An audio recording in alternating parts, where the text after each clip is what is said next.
আচ্ছা, আগের দিন একটা জিনিস ভাবতে বলেছিলাম, which was in Lloyd's mirror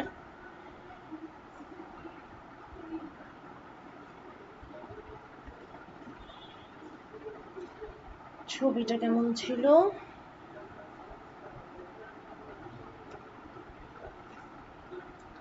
This is the mirror.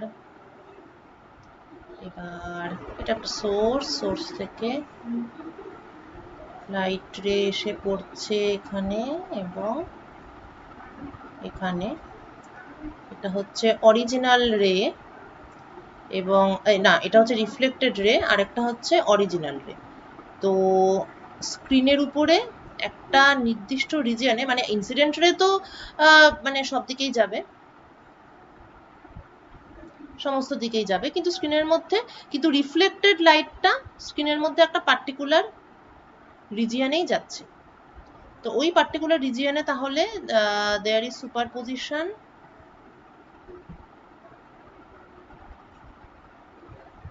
ওই পার্টিকুলার রিজিয়নে there is superposition between the original ray, মানে যেটা এই সোর্স থেকে আসছে, এবং রিফ্লেক্টেড রে, যেটা একটা ভার্চুয়াল সোর্স থেকে আসছে। তাদের মধ্যে ইন্টারফিয়ারেন্স হচ্ছে। তবে এখানে সেন্ট্রাল পয়েন্ট হচ্ছে এটা। সেন্ট্রাল পয়েন্ট মানে কি? স্ক্রিনের যেই পয়েন্টটা দুটো সোর্স S1 এবং S2 দুজনের থেকেই ইকুয়াল ডিস্টেন্সে আছে, কিন্তু আনফরচুনেটলি সেই পয়েন্টে কোনো দেয়ার ইজ নো ইন্টারফিয়ারেন্স, যদি স্ক্রিনটা দূরে থাকে তাহলে। তো আমি সেন্ট্রাল ফ্রিঞ্জ পাচ্ছি না, এখানে আমি ফ্রিঞ্জ পাবো যেমন ইন্টারফারেন্সে পাওয়ার কথা তেমন, মানে পাওয়ার কথা কেমন সেটা সেই প্রশ্নে যাচ্ছে না, কিন্তু ইন্টারফারেন্সের প্যাটার্নের মতন একটা প্যাটার্ন এখানে দেখতে পাওয়া যাবে। এবারে স্ক্রিনটাকে যদি এগিয়ে মিররের সঙ্গে টাচ করিয়ে দেওয়া হয়,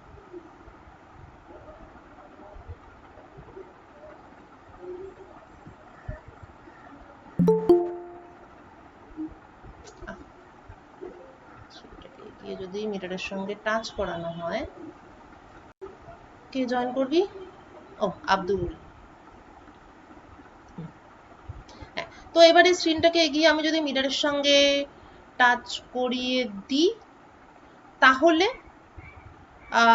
কোন রিজিয়নে হচ্ছে ইন্টারফারেন্স?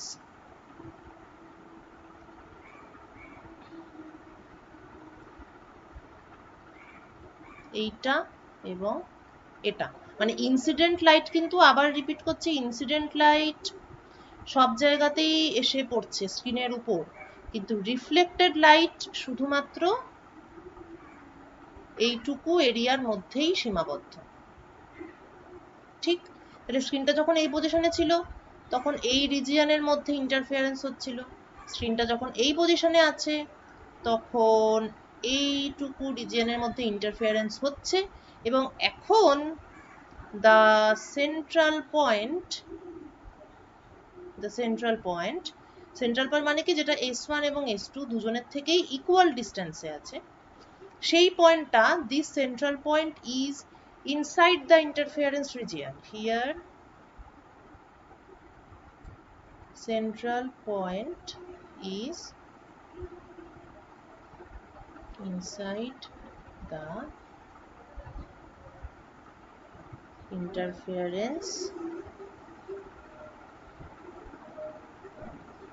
region. এবার ডাবল স্লিট ইন্টারফারেন্স থেকে আমরা দেখেছিলাম যে central point is always bright, কিন্তু আমি কি বলেছিলাম, এক্সপেরিমেন্টালি দেখা যাচ্ছে অদ্ভুত ব্যাপার, সেটা হলো in Lloyds mirror experiment the central point is dark. এবার এটা একটা সম্ভাব্য কারণ ভাবতে বলেছিলাম, কারুর কি মাথায়, মানে কেউ কি এই বিষয়ে কিছু বলতে চাইবি, যে এটা যে ডার্ক হচ্ছে এটার সম্ভাব্য কারণ কি হতে পারে, কিসের জন্য, মানে একটা ডাবল স্লিটের সঙ্গে এটার এক্সাক্ট পার্থক্যটা কি, সেইটা ভাবলেই কিছু একটা ক্লু পাবি। মানে কারোর কি কিছুই মনে হয়নি? সেটা একটু, মানে কিছু তো একটা মনে হয়েছে। নর্মাল সাধারণভাবে ইন্টারফারেন্স হচ্ছে বল বল। পাথ ডিফারেন্সের সঙ্গে পাথ ডিফারেন্সে কিছু একটা হয়েছে, তাই না? কি হয়েছে বলতো? মানে বেসিক্যালি ব্রাইটটা ডার্ক হয়ে গেছে, মানে একটা এক্সট্রা পাথ ডিফারেন্স পাই ঢুকে পড়েছে কি করে একটা। ওরকম কিছু। হ্যাঁ, এবার এটা মানে সম্ভাব্য কারণটা কি হতে পারে, মানে কি আলাদা আছে ইয়াংস ডাবল স্লিটের সঙ্গে এইটার মধ্যে? ম্যাম এখানে মিররের কারণে হতে পারে। হ্যাঁ, ভেরি গুড, এখানে একটা মিরর আছে। হ্যাঁ, এখানে তো দুটো রিয়েল সোর্স, এখানে কিন্তু একটা রিয়েল সোর্স একটা ভার্চুয়াল সোর্স। ভার্চুয়াল সোর্সটা কেন ক্রিয়েট হয়েছে? Because of reflection. বিশ্বাস কর আমার এর থেকে হাতের লেখা অনেকটাই বেশি ভালো, কিন্তু এখানে এরকম হয়ে যাচ্ছে। রিফ্লেকশন ফ্রম দ্য মিরর, এই ঘটনা আছে যেটা ইয়াংস ডাবল স্লিটের থেকে আলাদা। তাহলে রিফ্লেকশন ফ্রম দ্য মিরর আর এপাশে হচ্ছে ফেজ ডিফারেন্স হচ্ছে পাই, হয়তো নিজেরাই বললি। তার মানে বোঝা গেল যে কিছু একটা ব্যাপার আছে, রিফ্লেকশনের সাথে পাই ফেজ ডিফারেন্সের কিছু একটা বিষয় আছে। এবং এই সেম এক্সপেরিমেন্ট যখন উল্টোভাবে করা হয়েছিল, অর্থাৎ এখানে এয়ার মিডিয়াম না রেখে, মানে এই মুহূর্তে তো এয়ার এবং গ্লাস, তাই তো, রিফ্লেকশনটা হচ্ছে কিভাবে দুটো মিডিয়াম ইন্টারফেস, এটা এক পাশে এয়ার আছে আর এক পাশে গ্লাস আছে। গ্লাস অ্যাকচুয়ালি না, মিরর মানে সিলভার লেয়ার, সিলভার লেয়ার থেকেই হয় এটা, গ্লাস লিখবো না। আয়না মানে কি, আয়না কেন রিফ্লেক্ট করে এটা জানিস তো? আয়না রিফ্লেক্ট করে কিন্তু অ্যাকচুয়ালি গ্লাসের জন্য নয়, গ্লাসের ভেতরে সিলভারের একটা লেয়ার থাকে, মানে কোনো একটা মেটালের লেয়ার থাকে। আয়না নষ্ট হয়ে যায় বলে না আয়নার পেছনে পাড়া উঠে গেছে, আয়না নষ্ট হওয়া মানে হচ্ছে আয়নার পেছনে মেটালিক লেয়ারটা নষ্ট হয়ে যায় বলে। তো একটা বেসিক্যালি একটা মেটালিক লেয়ার, আর গ্লাসটা কি করে মেটালিক লেয়ারটাকে ধরে রাখে, তার জন্য গ্লাসটা। তো অ্যাকচুয়াল রিফ্লেক্টর হচ্ছে মেটাল।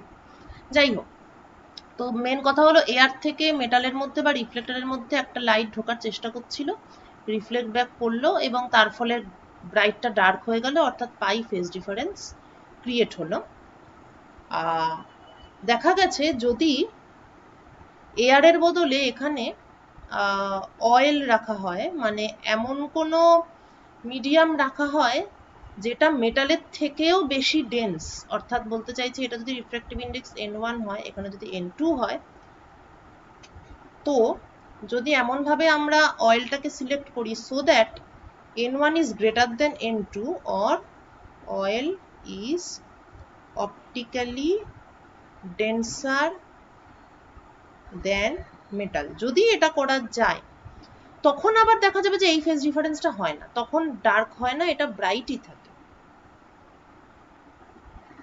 অর্থাৎ our experimental observation is if light is reflected from a denser medium, তাহলে there is a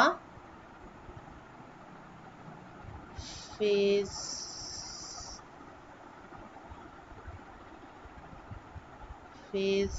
change of pi, এই পরিমাণ ফেজ চেঞ্জ হয়ে যাবে অটোমেটিক্যালি, মানে এটা এক্সপেরিমেন্টালি আমরা দেখলাম যে এই ব্যাপারটা হচ্ছে। নাও আমরা তো ঘটনা দেখলেই কিছুটা অঙ্ক করার চেষ্টা করি, তাহলে এটাকে কিভাবে, how can we describe this mathematically? ঠিক আছে, সাপোজ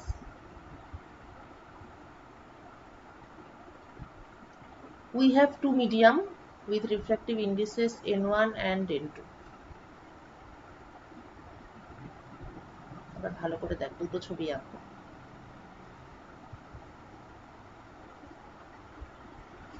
আচ্ছা, প্রথম হলো অরিজিনাল পিকচার, একটা লাইট ওয়েভ এসে পড়লো, সেটা রিফ্লেক্ট হলো এবং সেটা ট্রান্সমিটেড হলো। এটা মিডিয়াম 1, এটা মিডিয়াম 2, এটা লম্বের কাছে সরে এসেছে, so n2 greater than n1। মানে ডেন্সার মিডিয়াম থেকে হলে তবেই তো এটা হচ্ছে, লাইটার মিডিয়াম থেকে হলে তো কিছু হচ্ছে না, তাই ওটা আমরা কিছু মানে কনসিডার করছি না, ওটা মাথাতেই রাখছি না, ডেন্সার মিডিয়ামের ক্ষেত্রেই ব্যাপারটা দেখছি। আচ্ছা, তো এখানে যে লাইটটা এসে পড়লো তার অ্যামপ্লিটিউড ধরা যাক এ।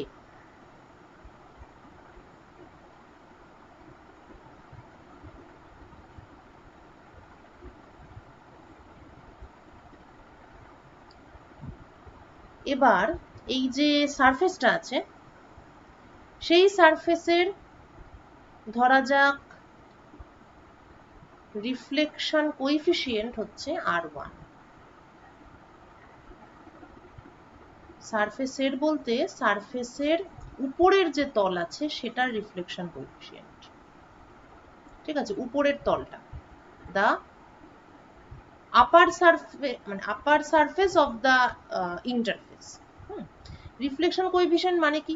কোনো একটা তলের রিফ্লেকশন কোএফিসিয়েন্ট মানে হচ্ছে এই অ্যামপ্লিটিউডটা যেটা আছে সেটার কতটা পোরশন রিফ্লেক্টেড হবে, that is called reflection coefficient for any surface. যদি পুরোপুরি অ্যাবজর্ব করে নেওয়া হয় তাহলে রিফ্লেকশন কোএফিসিয়েন্ট 0 হবে, যদি পারফেক্ট রিফ্লেক্টর হয় তাহলে রিফ্লেকশন কোএফিসিয়েন্ট 1 হবে। 100% অ্যামপ্লিটিউড মানে অ্যামপ্লিটিউডের কোনো মানে কোনো ইয়ে হলো না, ডিক্রিজ হলো না। আচ্ছা, তো R1 যদি রিফ্লেকশন কোএফিসিয়েন্ট হয় তাহলে রিফ্লেক্টেড ওয়েভের অ্যামপ্লিটিউড হচ্ছে AR1। আর যদি আপার সারফেসের ট্রান্সমিশন কোএফিসিয়েন্ট T1 হয়, এটার অবশ্য একটু গুরুতর মানে আছে।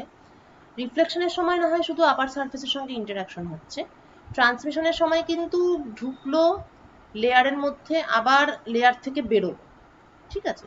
তো কিন্তু যাই হোক না কেন যত শতাংশ ভেতরে ঢুকছে সেটা পুরোটাই তলের প্রপার্টি। তো এই যে উপরের তলটা আছে সেই তলের উপর লাইট এসে পড়লে নিচে দিয়ে যখন পাস করছে, যদি T1 ট্রান্সমিশন কোএফিসিয়েন্ট হয় তাহলে AT1 হচ্ছে amplitude of the transmitted wave.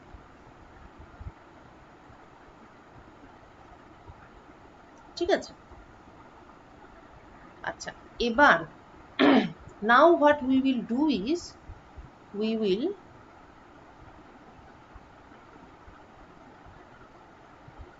reverse the optical path। আলোর প্রত্যাবর্তনশীলতা ধর্ম অনুযায়ী আমরা জানি যে আমি যদি কাউকে দেখতে পাই তাহলে সেও অবশ্যই আমাকে দেখতে পাচ্ছে। মানে এটা হচ্ছে যখন কারোর উপরে স্পাইং করবি, কাউকে চুপি চুপি দেখছিস এরকম একটা কিছু, তখন এই ব্যাপারটা কিন্তু মাথায় রাখবি। তুই কাউকে যদি দেখতে পাস, কোনো যে কোনো ভাবেই দেখিস না কেন, সেটা আয়নার মাধ্যমে, জানলার রিফ্লেকশন বা হোয়াট এভার ইট ইজ, তুই যদি কাউকে দেখতে পাস সে অবশ্যই তোকে দেখতে পাচ্ছে। অর্থাৎ লাইট যদি একটা যা খুশি অ্যাব্রাকাডাব্রা পথে একটা জায়গা থেকে অন্য জায়গায় যায়, এই পথটাকে ডিরেকশনটাকে আমি যদি ঘুরিয়ে দিই উল্টো দিকে তাহলে সেটা একই পাথ ফলো করবে। This is called the principle of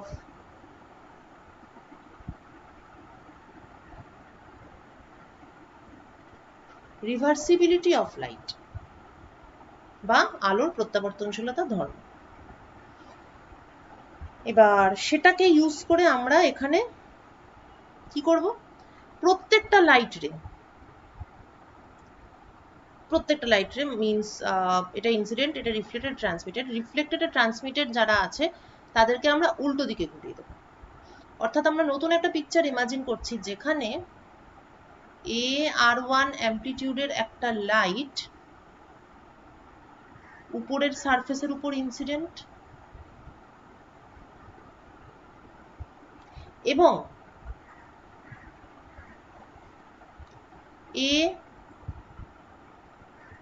T1 অ্যামপ্লিটিউডের একটা লাইট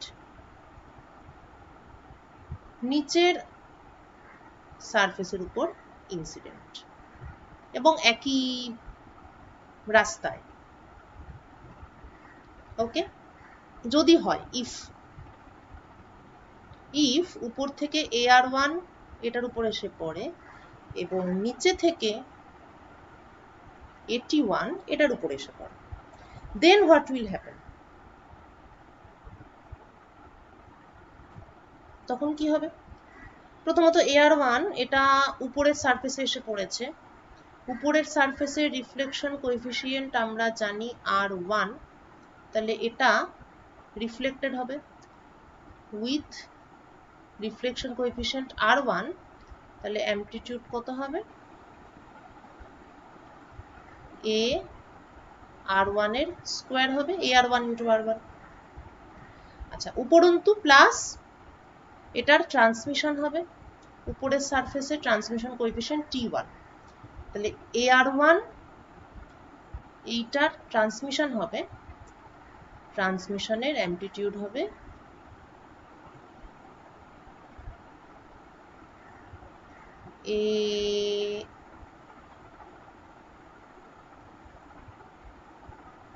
AR1 T1 হয়ে গেল একটা, এটা রিজলভ হয়ে গেল। আচ্ছা, এবার এইটা কি হবে?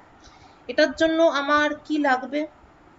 নিচের সারফেসের রিফ্লেকশন কোএফিসিয়েন্ট লাগবে, ধরা যাক এটা R2, নিচের সারফেসের ট্রান্সমিশন কোএফিসিয়েন্ট লাগবে, ধরা যাক এটা T2। উপরের সারফেস এবং নিচের সারফেসের রিফ্লেকশন এবং ট্রান্সমিশন কোএফিসিয়েন্ট এটা কিন্তু আলাদা হতেই পারে, মানে না হওয়ার কিছু নেই। অনেক কিছুর উপর ডিপেন্ড করবে, তো দুদিকে কি মেটেরিয়াল আছে তার উপর ডিপেন্ড করবে, সারফেসের পরিস্থিতি কেমন তার উপর ডিপেন্ড করতে পারে। So in general they should be different. তো R2 আর T2 যদি হয়, তাহলে AT1 এটা রিফ্লেক্ট করবে, রিফ্লেকশন কোএফিসিয়েন্ট R2, সুতরাং AT1 R2 হলো। আচ্ছা, প্লাস এটা ট্রান্সমিশনও হবে along this path, transmission coefficient T2, তাহলে কি হবে? Plus AT1 T2। এখানে একটা ইম্পর্টেন্ট কোশ্চেন হচ্ছে যে একই পাথেই সবকিছু ফেরত টেরত যাবে, এটা কি করে বললাম? অনেকভাবেই বলতে পারি, স্নেলের সূত্র দিয়ে তো বলতে পারি বটেই, তাছাড়াও principal of reversibility of light দিয়েও বলা যায় যে এটা যেহেতু ইনসিডেন্ট হয়ে এই পথে এবং এই পথে গেছে, তাই একে এবং মানে এটাকে এবং এটাকে আমি যদি উল্টো দিকে ঘুরিয়ে দিই, তাহলে এরা এই পথ এবং এই পথ দিয়েই যাবে। এটার অস্তিত্ব যদিও অরিজিনাল পিকচারে নেই, কিন্তু এটা তো from laws of reflection we can get this one. Okay, এবং যেহেতু একই পথে যাচ্ছে, তাহলে এটা কি হচ্ছে? প্যারালাল সুপারপজিশন হচ্ছে, মানে আফটার অল এটা তো ওয়েভ, তাই এখানে প্যারালাল সুপারপজিশন হচ্ছে, এবং প্যারালাল সুপারপজিশন মানে পাতি অ্যাডিশন, তা অ্যাডিশন হলো। আচ্ছা, নাও দ্য পয়েন্ট ইজ, এটা just reversibility of the optical path, তাহলে from according to the principle of reversibility of light, both these pictures should be equivalent। এদেরকে যদি ইকুইভ্যালেন্ট হতে হয়, তাহলে AR1 square plus AT1 T2 must be equal to A, এবং AR1 T1 plus AT1 R2 must be equal to 0, কারণ এখানে তো কিছু নেই এই ছবিটাতে। সুতরাং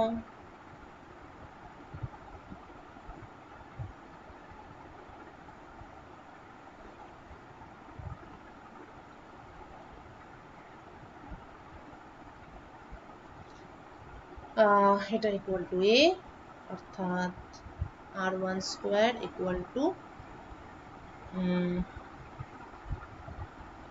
square plus AT1 T2 equal to A, তাহলে R1 স্কোয়ার ইকুয়াল টু হচ্ছে 1 মাইনাস T1 T2। এটা হচ্ছে রিলেশন, একটা রিলেশন। আরেকটা রিলেশন কি আছে?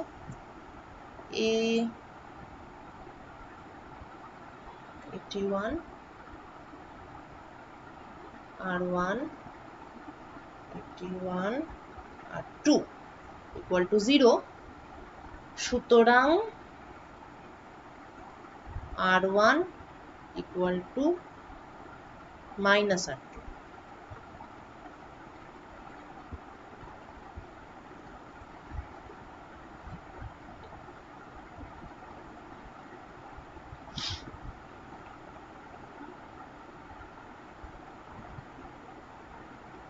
ঠিক আছে, এইবার আমি যদি রিফ্লেকশন কোএফিসিয়েন্ট R1 আর R2 এর ব্যাপারটা একটু ভাবি। এটা একটা মিডিয়াম, এটা একটা মিডিয়াম, দুটো মিডিয়ামের যে জাংশন পয়েন্ট সেটা হচ্ছে একটা ইন্টারফেস। ইন্টারফেসের অ্যাটমিক স্ট্রাকচারটা আমি এখন আপাতত বাদ দিচ্ছি, মানে মাঝে একটুখানি বলেছিলাম, কিন্তু সেটা আমি এখন বলবো না, ওটা মাছ কমপ্লিকেটেড এবং এই প্রবলেমটার জন্য ওটা দরকার নেই। ঠিক আছে, তো জাস্ট উপরে একটা মিডিয়াম, নিচে একটা মিডিয়াম। তাহলে উপরের মিডিয়াম, তাহলে এই রিফ্লেকশন কোএফিসিয়েন্টটার মানে কি? রিফ্লেকশন ফ্রম ডেন্সার মিডিয়াম, আর নিচেরটার ক্ষেত্রে রিফ্লেকশন কোএফিসিয়েন্টের মানে এটা কি ধরনের reflection coefficient? It is for reflection from a lighter medium, কারণ এটা n1, এটা n2 এবং n2 is greater than n1।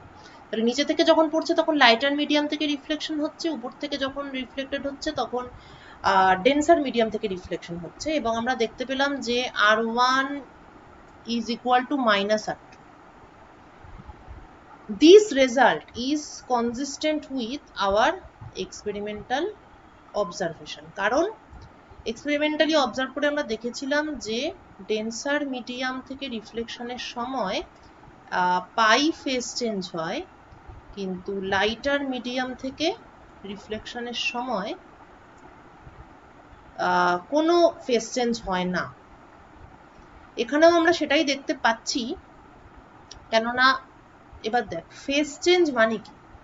Phase change মানে হচ্ছে, মানে পাই ফেজ চেঞ্জ মানে হচ্ছে অরিজিনাল যে অ্যামপ্লিটিউড ছিল এ, বা অরিজিনাল অ্যামপ্লিটিউড যদি হয় স্মল এ, তাহলে সেটার সঙ্গে ই টু দা পাওয়ার আই পাই এটার মাল্টিপ্লিকেশন হচ্ছে। এটার মানে তো তাই, পাই ফেজ চেঞ্জ মানে হচ্ছে just that. That means e to the power i pi মানে হচ্ছে -1, so minus A.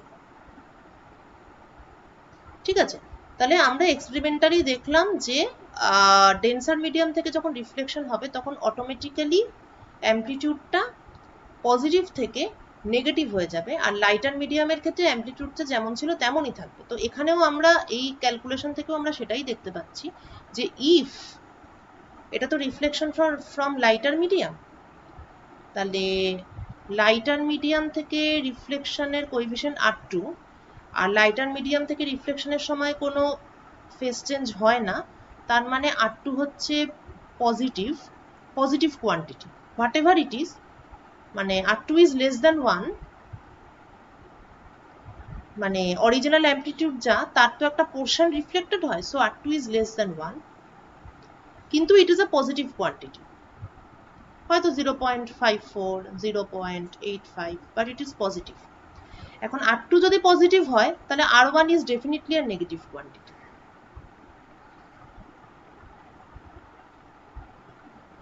So if R2 is positive, lighter medium থেকে কোনো ফেজ চেঞ্জ হয় না, then R1 must be a negative quantity, অর্থাৎ ডেন্সার medium থেকে ফেজ চেঞ্জ হবে। এই ট্রিটমেন্টটাকে বলা হয় বা এই ক্যালকুলেশনটাকে বলা হয় স্টোকস ক্যালকুলেশন বা স্টোকস থিওরি। স্টোকস থিওরির ইয়েটা কি? আচ্ছা, এবার লয়েডের পরেই এটা করালাম বলে মানে এটা কিন্তু এটার এক্সপ্লেনেশন নয়, মানে কেন ডেন্সার মিডিয়াম থেকে রিফ্লেকশনের সময় পাই ফেজ চেঞ্জ হচ্ছে এটার উত্তরটা কিন্তু এই ক্যালকুলেশন থেকে পাওয়া যাবে না। ঠিক আছে, এই ক্যালকুলেশন থেকে আমরা জাস্ট কি পাবো? এই ক্যালকুলেশন থেকে আমরা এই রিলেশনটা পেলাম যে ডেন্সার মিডিয়াম থেকে রিফ্লেকশন আর লাইটার মিডিয়াম থেকে রিফ্লেকশন তাদের মধ্যেকার সম্পর্কটা কি? সম্পর্কটা হচ্ছে এই যে একটা আরেকটার ভ্যালু ওয়াইজ ইকুয়াল, সাইনটা অপোজিট। এই রিলেশনটা শুধু আমরা পাই স্টোকস ক্যালকুলেশন থেকে, নাথিং এলস। এবার এই উত্তরটা যদি পেতে হয় যে কেন ডেন্সার মিডিয়াম থেকে রিফ্লেকশনের ফলে ঠিক পাই পরিমাণ ফেজ চেঞ্জই হচ্ছে, মানে পাই না হয়ে একটা অন্য কিছু হতে পারতো, বা আদৌ হচ্ছে কেন, এই ফিজিক্সটা যদি আমাকে, মানে এই উত্তরটা যদি আমাকে পেতে হয়, তাহলে মানে তোদেরকে যদি পেতে হয়, তাহলে তোদেরকে 6th সেমিস্টার পর্যন্ত ওয়েট করতে হবে। 6th সেমিস্টারে একটা ইলেকট্রোম্যাগনেটিক থিওরির একটা পেপার আছে, সেইখানে এটার উত্তরটা পাবি। অর্থাৎ তোকে অ্যাকচুয়াল ফিজিক্সটায় ঢুকতে হবে তখন, মানে এই অ্যান্সারটা পেতে গেলে। অ্যাকচুয়াল ফিজিক্স মিন্স লাইট হচ্ছে একটা ইলেকট্রোম্যাগনেটিক ওয়েভ, আর এই যে মিডিয়ামের মধ্যে দিয়ে লাইটটা, মানে ইলেকট্রোম্যাগনেটিক ওয়েভটা ট্রাভেল করছে। তো সেক্ষেত্রে মিডিয়ামের মধ্যে ইলেকট্রিক ফিল্ডটা কি হবে, কি হয়, ম্যাগনেটিক ফিল্ডটা কি হয়, তাদের মধ্যে রিলেশনটা কি, সারফেস চার্জ থাকবে, সারফেস কারেন্ট থাকবে, বাউন্ডারি কন্ডিশন থাকবে, বিভিন্ন প্রকার ব্যাপার আছে। সেটাকে সলভ করে এইটার উত্তরটা তখন পাওয়া যাবে, মানে বড় হয়, ঠিক আছে, থার্ড ইয়ারে উঠে। আপাতত এটা নিয়ে সন্তুষ্ট থাকতে হবে।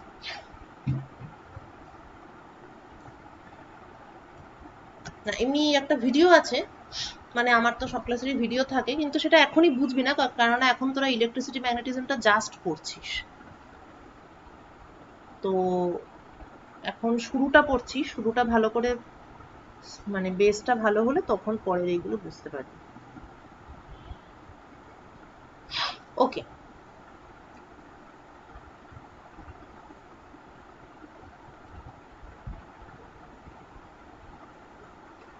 এখন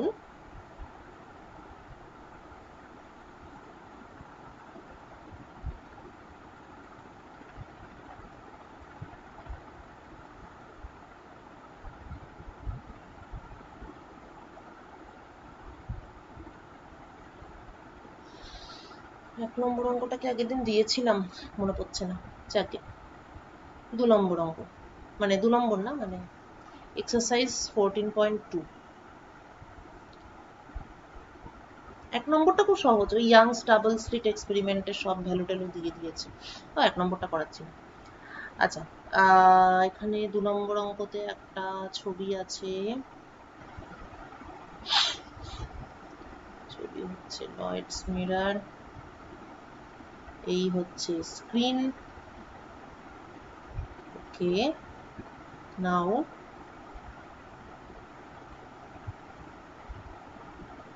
পয়েন্ট পি, আর এটা মানে এটা ডাইরেক্টলি এখানে হিট করছে যেখানে, সেটা হচ্ছে point O, the screen is LM, এটা হচ্ছে মিরর।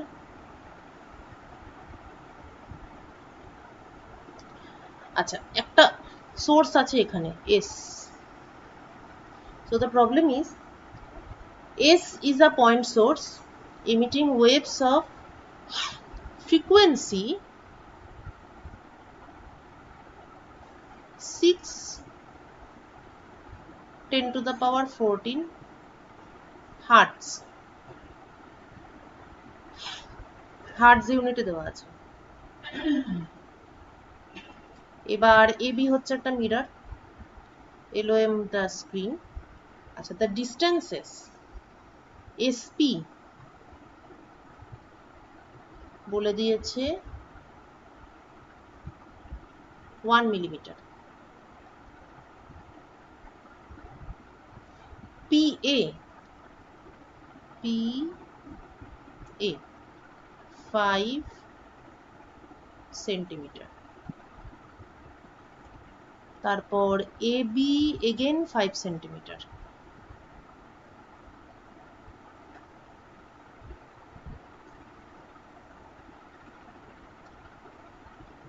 ভালো কথা, আরেকটা কি, বিও 190 সেন্টিমিটার, বি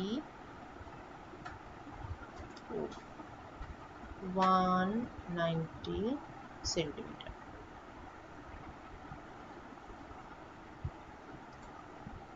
বেশ, কোশ্চেন হলো determine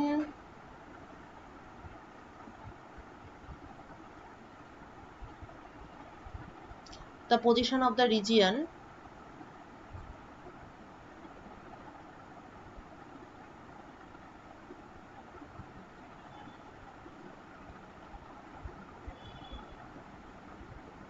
the position of the region where, খুব সুন্দর অঙ্কটা, where the fringes will be visible.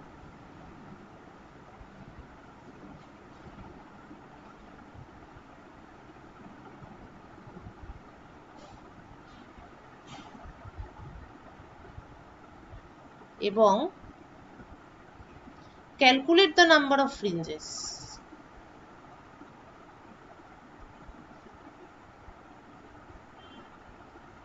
এটা কিন্তু একটা জিনিস দেখ,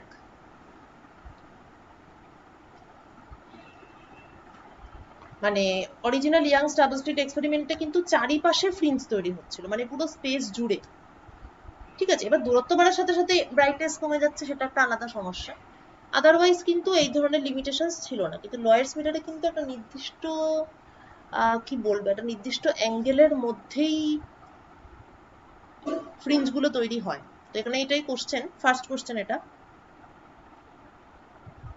আচ্ছা, সেকেন্ড কোশ্চেন না হয় একটু পরেই আসবো, ফার্স্ট কোশ্চেনটাই দেখি।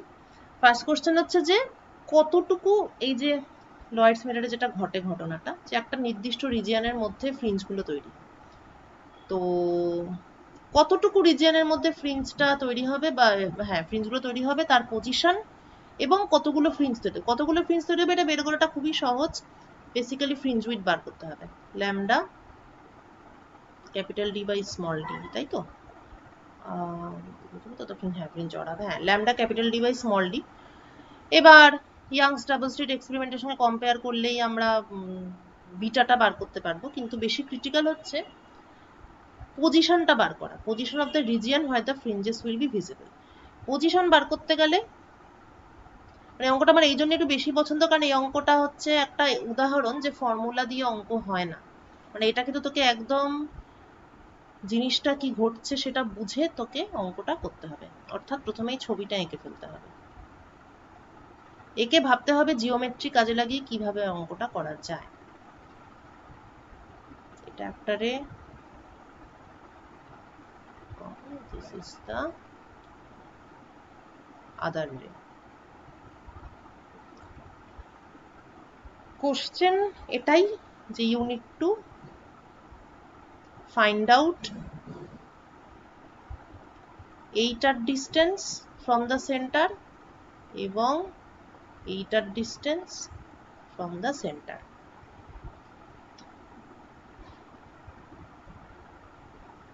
এইবারে বলতো কি করে বেরোবে, একটু ভাবতে দিলাম। জ্যামিতির অঙ্ক, যেই ভ্যালুগুলো দেওয়া আছে সেগুলো একটু দেখে একটু খাতায় চেষ্টা করতো।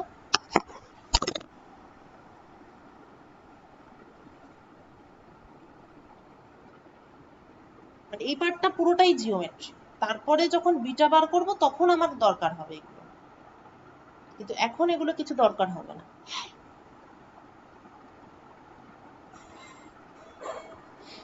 এবার যে ভ্যালুগুলো দেওয়া আছে এগুলো দিয়ে কোনোভাবে এটা বের করা যাবে কি না।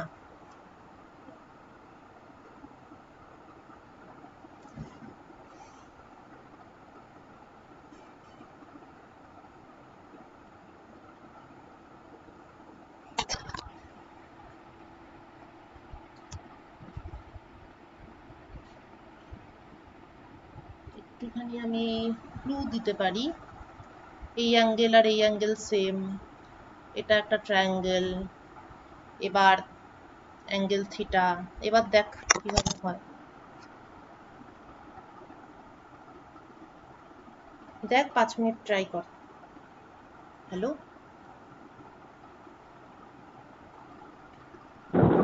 পি পয়েন্টটা কি?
হ্যাঁ, কারোর কিছু বেরিয়েছে? Any clue?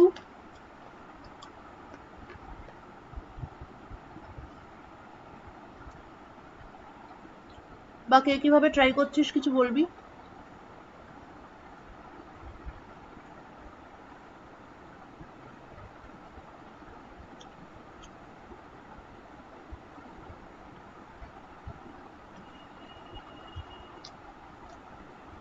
পৌলবী,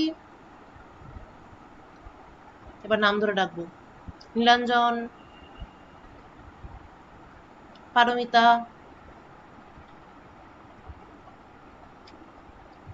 নিত্যানন্দ,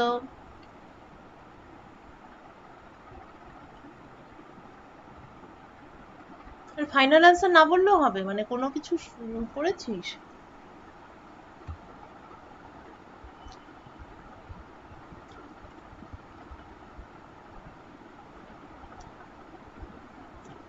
দেখ,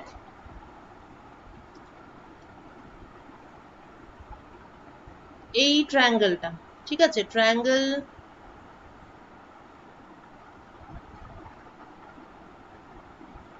SPA, tan theta equal to SP by PA, ঠিক আছে। SP বলে দিয়েছে 1 মিলিমিটার, PA হচ্ছে 5 সেন্টিমিটার, মানে হচ্ছে 0.5 millimetre.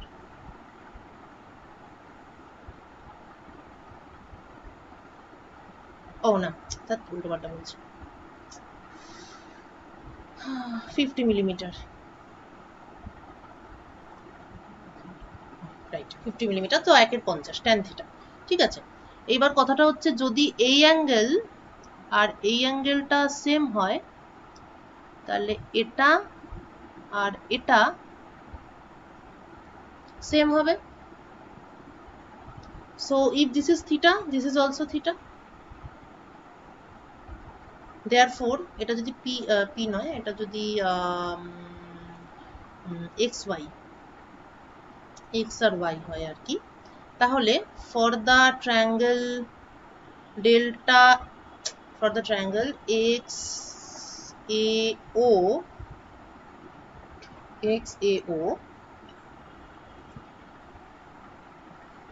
tan theta equal to XO by OA.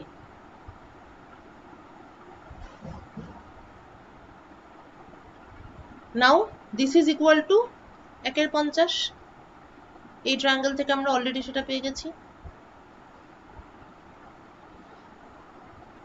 এবার নেক্সট ব্যাপারটা হচ্ছে OA। OA আমরা জানি, OA is, এটা 5, এটা 190, so OA is 195 semi, so XO is 195 by 50 centimetre.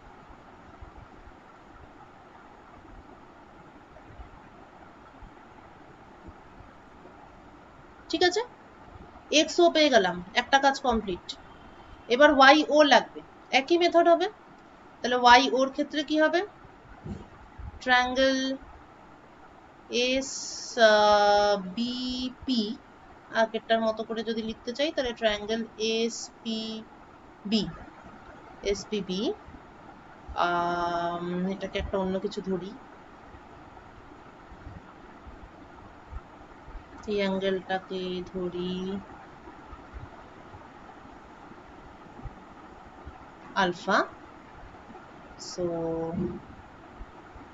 tan alpha SP PB। আবার সেই এক ব্যাপার, দুটোরই ভ্যালু জানি, SP জানি 1 মিলিমিটার, আর পিবি হচ্ছে আমার 5 5 10 সেন্টিমিটার, মানে হচ্ছে 100 মিলিমিটার, 1/100 tan আলফা, রাইট। তা এটা যদি আলফা হয়, তাহলে by laws of reflection this is also alpha. তাহলে ফর দিস ট্রায়াঙ্গেল অর্থাৎ for the triangle YOB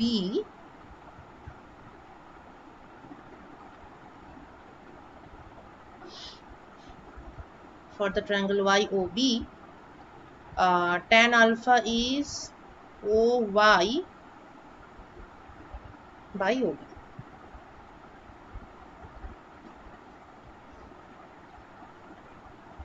Okay, so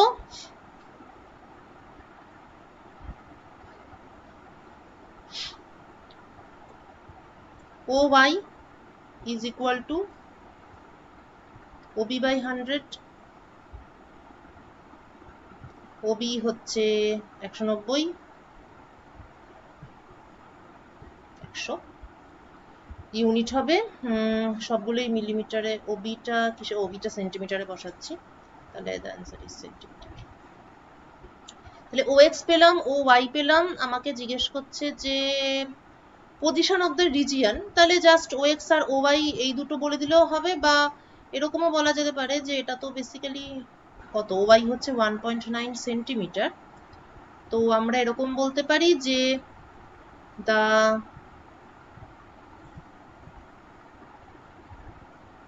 interference region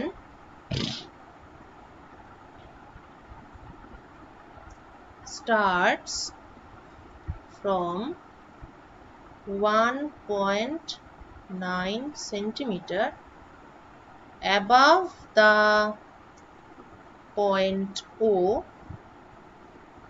এবং কতটা রিজিয়ন জুড়ে, length of the region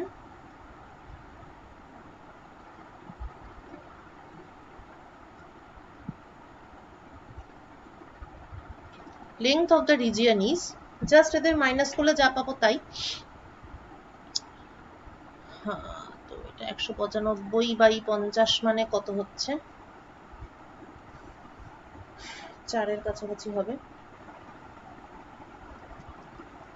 3.9 3.9, thanks, 3.9 semi. তাহলে লেংথ অফ দ্য রিজিয়ন হবে 3.9 minus 1.9 অর্থাৎ 2 centimetre, মানে এটা হচ্ছে XY এর লেংথ। ঠিক আছে, তার মানে X থেকে Y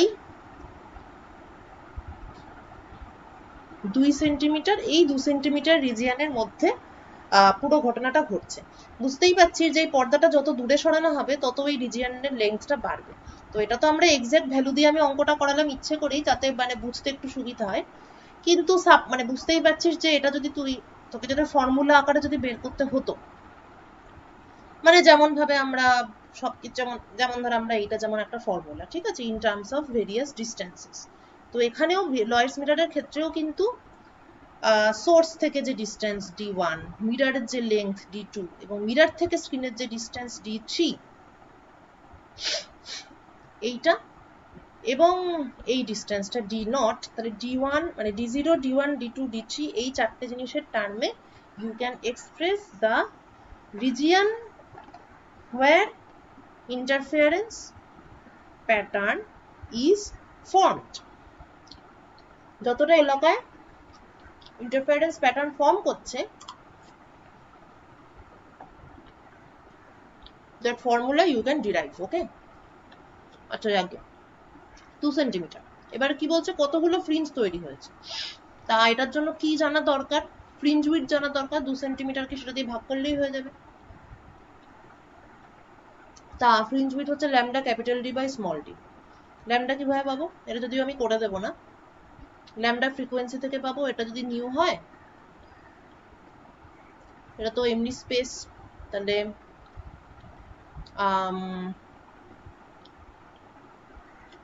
c by lambda, so lambda is c by nu, এরকম করে এখান থেকে পাবি ল্যামডা। আচ্ছা ক্যাপিটাল ডি কি হবে,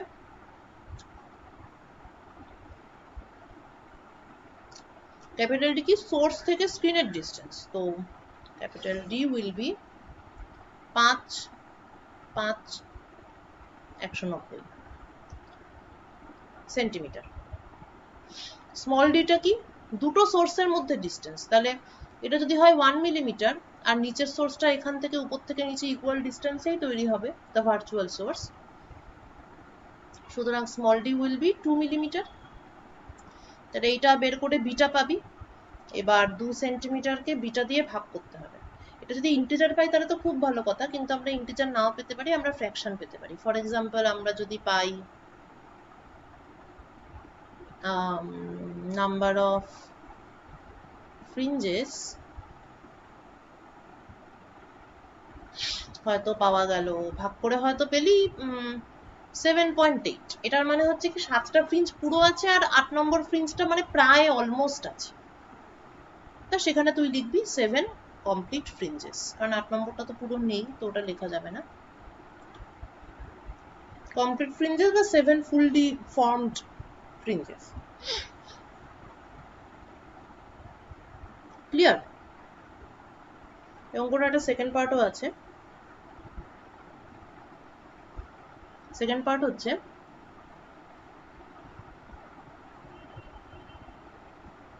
calculate the thickness of a mica sheet. আচ্ছা, আগের অঙ্কটার অ্যান্সার হচ্ছে 40। কোথায় লিখবো? এখানেই লিখি।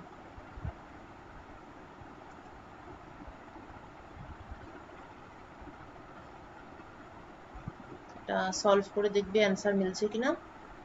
Calculate the thickness of a mica sheet, refractive index 1.5, which should be introduced.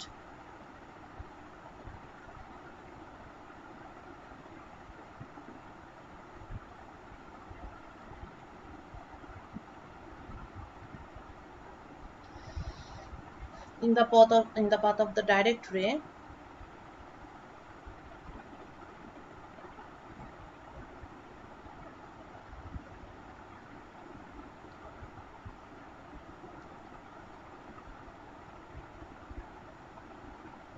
so that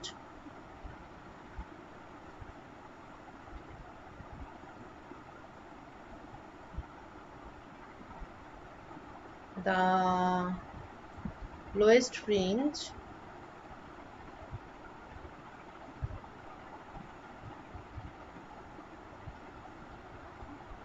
becomes the central fringe.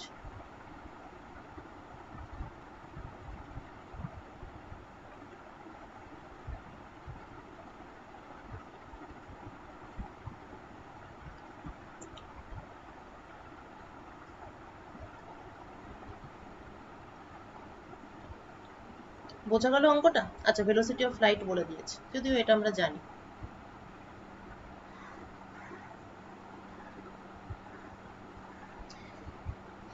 কি বক্তব্য? মাইকা শিট ইন্ট্রোডিউস করলে আমরা তো আগেই দেখেছি ফ্রিঞ্জ টিঞ্জ সরে টরে যায়। তো এখানে লোয়েস্ট ফ্রিঞ্জকে সেন্ট্রাল ফ্রিঞ্জে কনভার্ট করতে চাইছে বাই ইন্ট্রোডিউসিং অমুক একটা mica sheet in the path of the direct ray. এখানে দুটো রে আছে, তাই তো? ডাইরেক্ট রে আছে, রিফ্লেক্টেড রে আছে। ব্ল্যাকটা হলো গিয়ে রিফ্লেক্টেড রে, আর এইটা হলো আমার ডাইরেক্ট রে, যেটা বলছিলাম, যেটার ফলে ইন্টারফারেন্সটা হচ্ছে আর কি, যেই ঘটনাটার ফলে। তো ওখানে কি করবে, ডাইরেক্ট রে এর পাথে একটা মাইকা শিট ঢুকিয়ে দেবে। তাহলে আমি যে কোনো একটা পার্টিকুলার পয়েন্ট কনসিডার করি, কারণ সরাতে তো এটাকেই চাইছে, লোয়েস্ট ফ্রিঞ্জটাকে সেন্ট্রাল ফ্রিঞ্জ করতে চাইছে, অর্থাৎ এই পয়েন্টটাকে নামিয়ে এখানে আনতে চাইছে।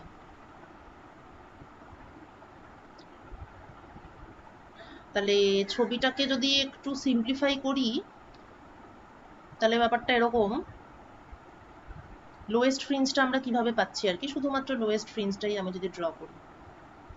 So this is my mirror, this is my screen, and the lowest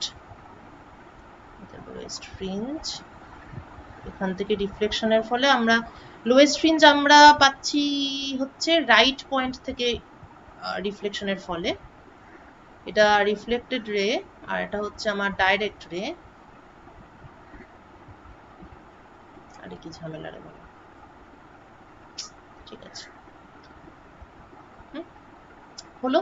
এটা হচ্ছে লোয়েস্ট পয়েন্টটা আর এটা হচ্ছে সেন্ট্রাল পয়েন্ট। এই ডিস্টেন্সটা আমরা জানি, তাই তো? ও বাই কত এসেছিল? 1.9 সেন্টিমিটার, মনে আছে আমার। তা ও কি করতে চায়? এখানে একটা মাইকা শিট ঢোকাতে চায়।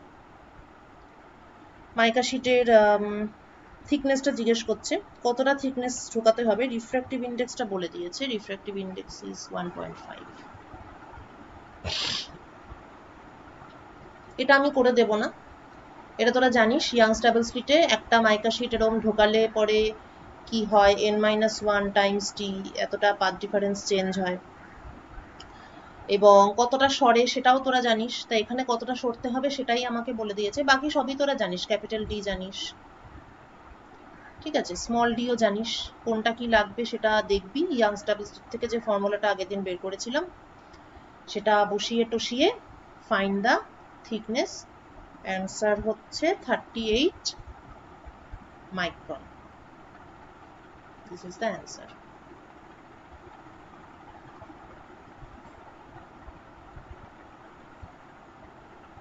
ঠিক আছে, আচ্ছা, এই টেকনোলজিটা খুব ভালো, Lloyds mirror. This is an example of interference by division of wavefront.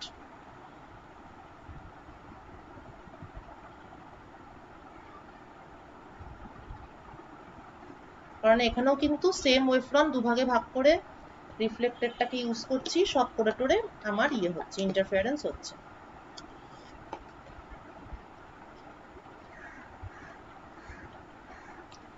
আরেকটা যেটা অনেক বেশি পপুলার, কি বলবো, ইমপ্লিমেন্টেশন অফ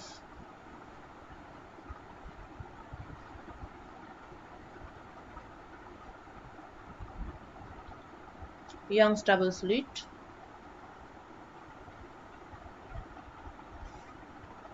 সেটা হচ্ছে ফ্রেনেলস বাইপ্রিজম।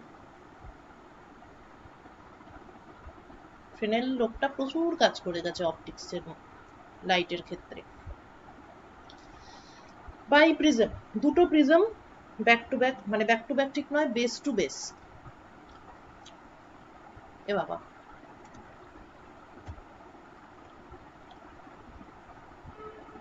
এই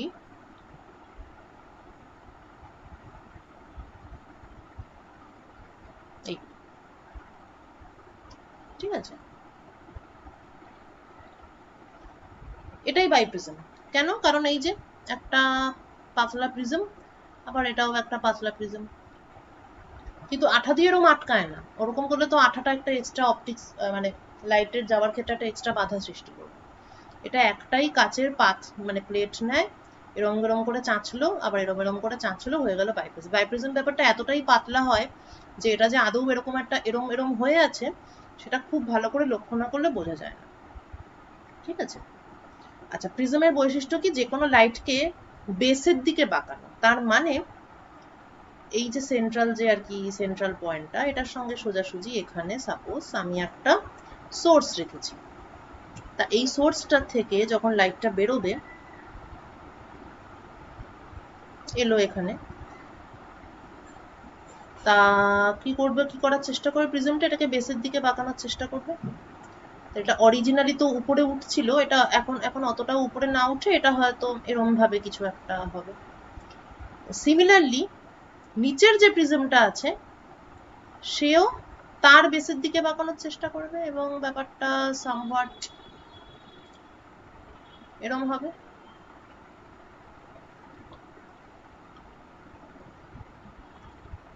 হলো। তা যে লোকটা এখানে দাঁড়িয়ে আছে, অর্থাৎ এখানে যদি স্ক্রিন থাকে, স্ক্রিন থাকার মানে কি, অবজারভার এখানে আছে। এই যে অবজারভার বা এই যে স্ক্রিনটা, এখানে যে লোকটা আছে সে তাহলে কি দেখবে? এই লাইটটা কোথা থেকে আসছে? আমরা কিভাবে দেখি যে কোনো জিনিসকে? লাইট রে আমি যা পাচ্ছি, অরিজিনাল পাথ আমরা কিন্তু বুঝতে পারি না। আমার চোখে যেভাবে আসছে সেটাকে পেছন দিকে বাড়ালে যা পয়েন্ট বা পজিশন, সেখানে আমি ভাবি যে সোর্সটা আছে। এটা তো তোরা জানিস। তাহলে এই লাইটটাকে যদি পেছন দিকে বাড়াই, তাহলে এরম একটা কিছু, আর এটাকে যদি পেছন দিকে বাড়াই তাহলে এরম একটা কিছু। তাহলে আমি যে দেখবো এই একটা লাইট আর এই একটা লাইট, আমি ভাববো কি S1 আর S2 এইরকম দুটো সোর্স থেকে লাইটটা আসছে, both of them are virtual source. তাহলে লয়েডস মিরারে একটা রিয়াল একটা ভার্চুয়াল ছিল, ইয়াংস ডাবল স্লিটে তো দুটোই রিয়াল, আর ফ্রেনেলস বাইপ্রিজমে দুটোই ভার্চুয়াল সোর্স, দুটোই ইমেজ, ভার্চুয়াল ইমেজেস। ওকে, তাহলে বেসিক্যালি তাহলে এফেক্টিভলি আবার সেই ইয়াংস ডাবল স্লিটই হয়ে গেল। এরকম এরকম এরকম করে এটার থেকে এরকম লাইট টাইট এলো, এটার থেকে এরকম লাইট টাইট এলো, এসে এখানে প্যাটার্ন ক্রিয়েট করলো। তো তাহলে এক্ষেত্রে এই পুরো ডিস্টেন্সটা হচ্ছে ডি। এবার এই গ্যাপটা যদি এ হয়, মানে বাইপ্রিজম থেকে সোর্সের গ্যাপ, এটা যদি এ হয়, আর এমনিতে এই পুরো জিনিসটা হচ্ছে বাইপ্রিজম থেকে স্ক্রিনের ডিস্টেন্স। এবার আমার এটা প্যাটার্নটা স্টাডি করতে গেলে আমার কি কি লাগে? ক্যাপিটাল ডি লাগে, স্মল ডি লাগে। Capital D is easy to measure, কারণ এই পয়েন্টটা আমি জানি, আমার সোর্স আমি কোথায় রেখেছি এবং স্ক্রিনটাও আমি জানি, so it is easy to measure. But small D it is difficult to measure. Lloyds মিটারের ক্ষেত্রে সুবিধে ছিল, রিয়েল সোর্সটা কোথায় বসেছে এটা তো আমি মাপতেই পারছি, তাকে ডাবল করে দিলেই হয়ে যেত। কিন্তু এখানে কি অসুবিধা হয়েছে, এখানে দুটোই virtual source, so that is difficult to measure. একটু কায়দা করে মাপতে হবে। কায়দাটা এটাই যে প্রিজমের অ্যাঙ্গেলটা যদি হয় alpha,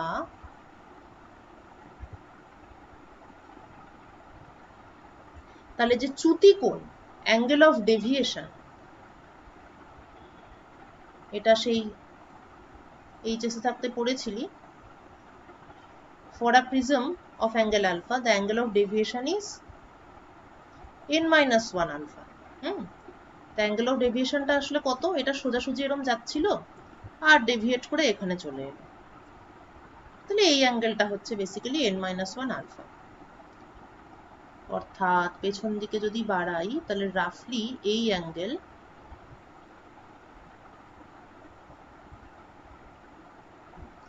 this angle is n-1 alpha। এই অ্যাঙ্গেলটা যদি n-1 আলফা হয় আর এই দূরত্বটা যদি a হয়, তাহলে এই গ্যাপটা অর্থাৎ S1s is approximately equal to a into n-1 alpha। সুতরাং S1s2 or small d is approximately twice a n-1 alpha। প্রতিটা জিনিসই আমার জানা। বাইপ্রিজমের যে অ্যাঙ্গেল সেটা আমাকে ম্যানুফ্যাকচারার বলে দেবে,